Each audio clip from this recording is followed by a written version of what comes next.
This is Super Yacht News with E. Sisman. Hi, welcome back to the channel.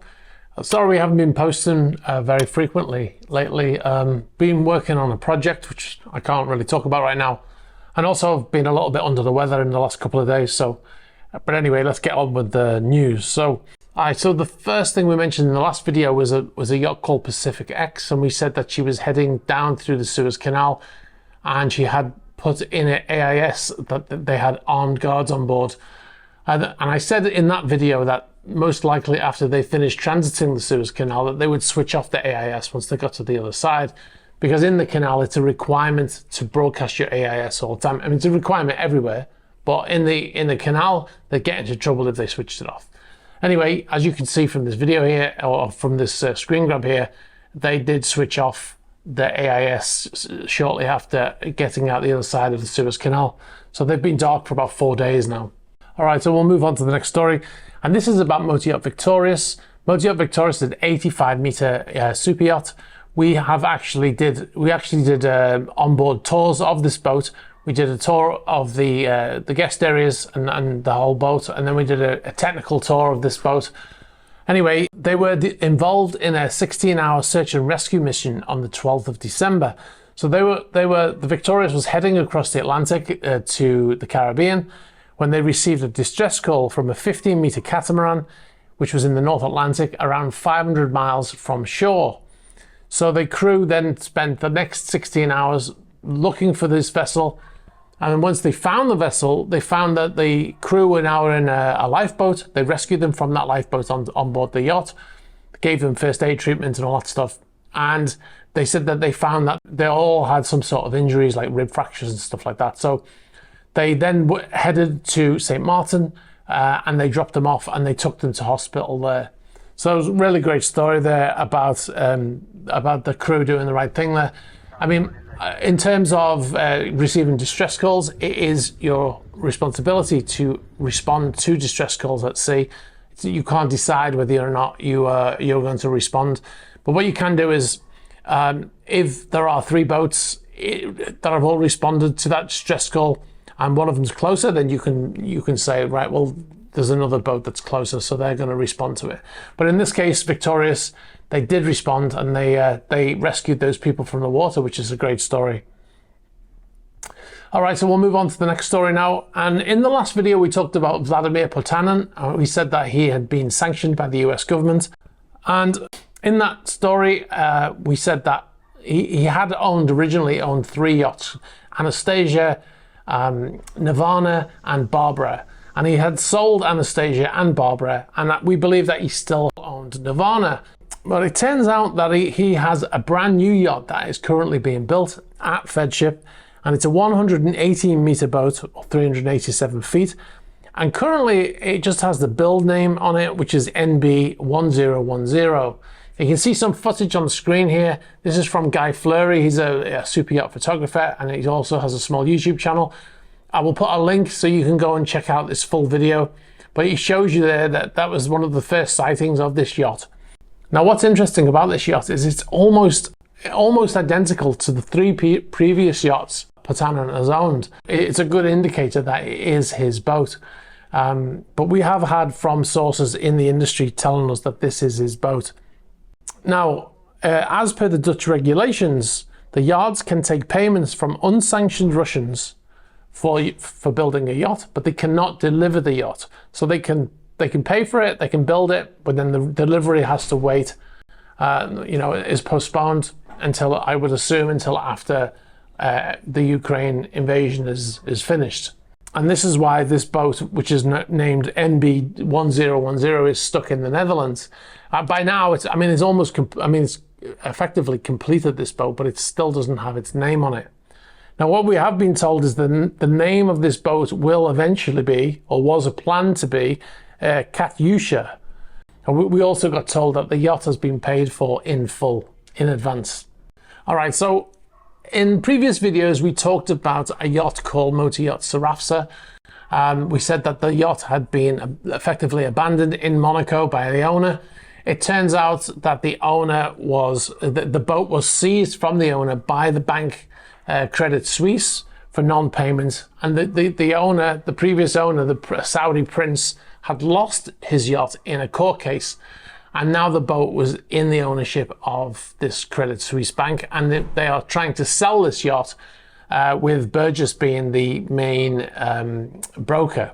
Well, one of the things that we said in that video was that the money that was owed to the crew should be paid by the new owner, and I got a lot of comments saying that the current owner should pay that fee and that it should not be transferred to the new owner, and it should be the original owner who has to pay that money. So I was a little perplexed about this, and I was pretty sure that when a lawsuit is brought by crew, it is against the boat and not against the owner particularly. So what we did is we spoke to a lawyer who specialises in SuperYachts by the name of Benjamin Maltby, and we asked him this question. The question we asked was, if the crew file a lawsuit against the yacht and the yacht is sold, does the lawsuit follow the yacht's new owner? And he said the lawsuit is filed against the owning company and yacht as co-defendants, and as such it will have moved with the yacht, as the yacht was seized from their owner by the bank. So unless the crew specifically filed against the owner personally, which they wouldn't do because their employment is with the yacht and not with the owner. He said it's called an action in rem. Rem is a Latin word meaning thing. And he says the right to bring an action follows the thing, in this case the yacht, as well as the registered owner, which is useful as owners are usually specific purpose vehicles, which is the company that has only one asset, which is the yacht. And when it's sold, that company has no assets any longer. So then the next question we asked was, assuming the crew filed against the yacht, how does it work in terms of the court and the sale, etc.? And his answer was, he says, if the crew file a claim, the owner of the yacht can settle in court, or in some cases can file a counterclaim against the crew for loss of earnings. So if the yacht was a charter yacht, for instance, and they got arrested when they went into France, let's say, and they couldn't fulfill that charter because of it, then they can actually countersue against the crew for the loss of earnings for that charter that they missed out on. But in this case, that would not be the case, because this boat wasn't planning to do any charters because it's been seized, right? But what he did say is that anyone potentially buying the yacht should get a guarantee there is nothing owed to the crew or companies, known as claims and incumbencies. So with that information in hand, we went to the new owner of this yacht, the bank Credit Suisse, and we asked them a series of questions. And we asked them, can you confirm that the yacht Sarafsa has changed ownership this year and that Credit Suisse is the new owner? And they said that the yacht ownership is public and can be checked in the flag state database and IMO database. So they're not saying that they own it, but the IMO database has not been updated. It still goes back to 2008. But I mean, clearly they own it. By the answers to the next questions, it's clear that they are in possession of this yacht.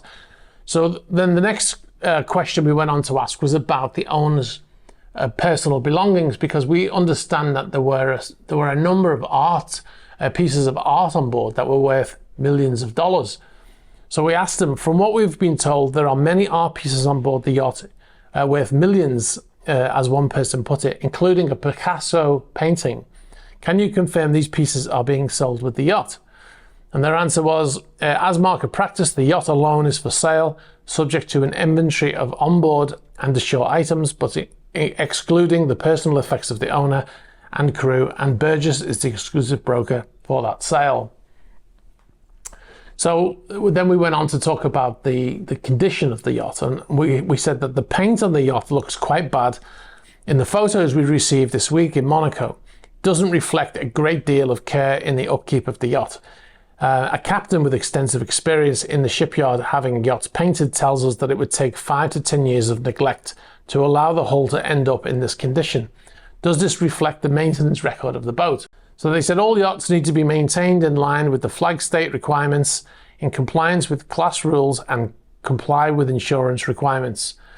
They require maintenance and paintwork periodically during the life cycle, and they decisions as to when to carry out said maintenance varies considerably from one vessel to another.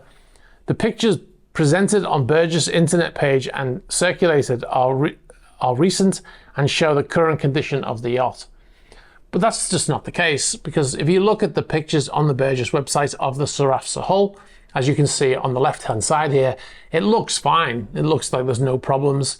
And then if you look at our pictures, which came after the pictures, which are the most recent pictures of this boat, the hull is a complete mess. So that is just not the case. So, okay, so we went on and we asked about the lawsuit. We said that we know that there are former crew who have filed a lawsuit in France over unpaid wages. Can you confirm this? Would a potential buyer be required to settle the amount? Now, remember, the lawyer said that they should get a guarantee that there is no outstanding money owed against the boat. So they said in return for paying the purchase price, a buyer will receive ownership of a yacht free and clear of any lien. So they're guaranteeing that whoever buys that yacht, they will not have any outstanding debts on the boat. The yacht is for sale as is, and the asking price is 65 million euros, and the yacht is open for viewings by interested brokers and buyers. So basically they were saying that the yacht is for sale as is, so whoever buys that yacht will have to pay to have that hull painted, so that, you know, whoever buys it, most likely it will immediately go to refit and have the hull painted. And also, very often when a yacht is sold, the new buyer wants the interior to look different. They might not like the decoration that the yacht currently has, and they'll have it all taken out and have their own stamp put on it. So I hope that's cleared up some of the things that were mentioned in the previous video. The boat is still for sale. I'm laughing because I just can't imagine trying to sell something in that condition. I think they should have painted that hull. That would have made a massive difference to the final sale of that boat. Yeah, it's quite interesting. We'll keep track of the story anyway, and we'll let you know when we know more. If you have not voted yet in the Super Yacht of the Year poll, please do so, or I'll put a link in the description below so you can find it. It's in the community section of our YouTube channel. We've had about 3,000 votes right now, and I think Nord is still winning, and Amadea is coming second. On Patreon, we have a similar poll, and on there, Amadea is winning and Nord is coming second. So we will announce all of the we'll announce the Super Yacht of the Year towards the end of the year, and we'll also give you the final figures from these polls as well. Speaking of Patreon, if you haven't already checked it out, be sure to check out our Patreon page. It's at patreon.com/esysman. You get all kinds of stuff on there, like exclusive videos that do not come to YouTube. You get early releases of features, advert free, and you get other stuff, and you get to talk to us as well. You can, like I said, you can check it out, patreon.com/esysman. I'll put a link in all the normal places. If you've got any information about any of the stories we've mentioned here today, or any other stories, please be sure to get in touch. You can get us on the About page of the YouTube channel. You can get us on the Instagram, you can get us on Facebook Messenger, and you can also get us on Threema. Be sure to like this video, hit the subscribe button, and hit the bell for future notifications. All right, thanks very much for watching. I'll catch up with you soon. Bye-bye.